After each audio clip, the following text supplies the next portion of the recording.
Hey, we got a good show lined up for you today. 20 years into the internet for the auto industry. To me, that's the biggest change of what's going on. Hey, folks, we are live here. Welcome to Auto Converse on Air. Whether you're watching live or the recorded video or maybe even from our podcast. Well, if you're here with us on Facebook, please feel free to share and let people know. We got Mike Correra from, you're in Orange County today. Riverside. Riverside, Southern California, bright and sunny. And then Ben Adler, where are you dialing in from? Manchester, New Hampshire. Manchester. And Mr. Phillips, you look like you're someplace special. Where are you? I am someplace special. I am in Denver, Colorado at the Innovative Dealer Summit at IDS today. Now, we advertised today's program around the subject of personal branding. So for those that are here for that subject, we are going to get into that. And that's why we invited Ben Adler up here as well, because he's got a nice story to share that I look forward to everybody hearing. Before we segue into that, Mike Correra, you were at NADA. Ben, you were there. So I'd love to get, maybe 30, 60-second overview from each of you on your experience of NADA, positive or negative, and what your experience was like. Mike, why don't you go first? Unlike some of the others, I just felt kind of a sense of underwhelmment.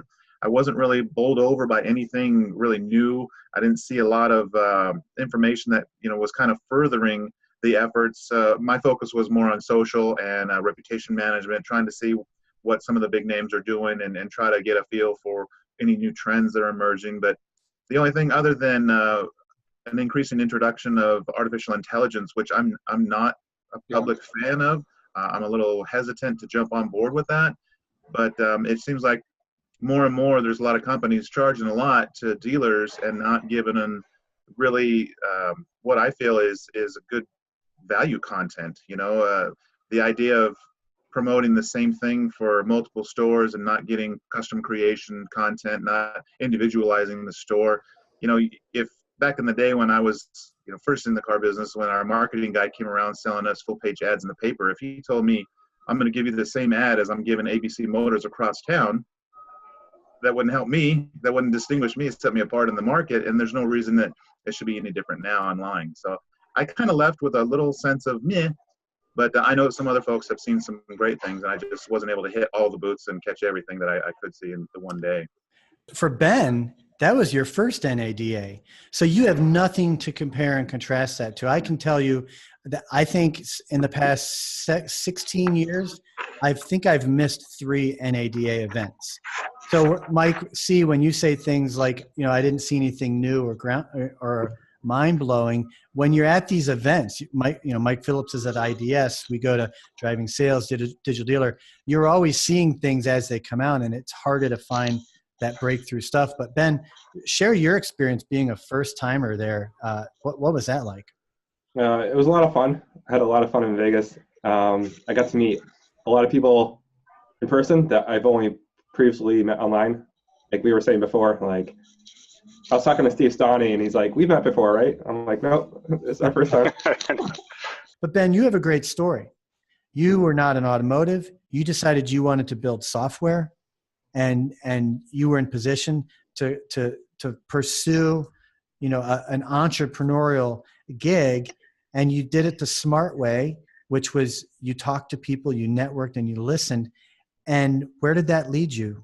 Someone put the bug in my ear that the auto industry was something worth checking out, and it checked all the marks. There's a lot of dealers, they have money, and of course they use software. So what led you to that, Ben? In your conversations, what was that moment where you're like, I need to help consumers connect salespeople to a customer? What was there a trigger word? What led to that?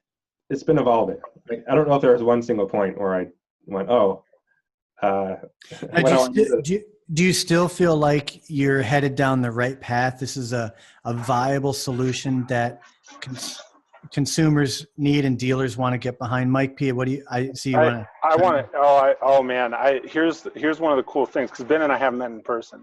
2 different major companies, 2 different major vendors. One of them was Alex this morning with cars.com made the comment. They said, they've done all these surveys and 97% of consumers, one of their pain points is not knowing who the salesperson's going to be that they come into work with when they come to buy a car. It's actually a big component of putting the salespeople's images on their listing and letting the customer choose the salesperson they want to work with. So it's a great idea, spreads like wildfire. Ben, you've nailed it, and it's going to take over. People want to know who they're working with. What's the old adage? People buy from someone they like, know, and trust. And what's the first way to establish that? As humans, we're visual creatures, so they want to see someone.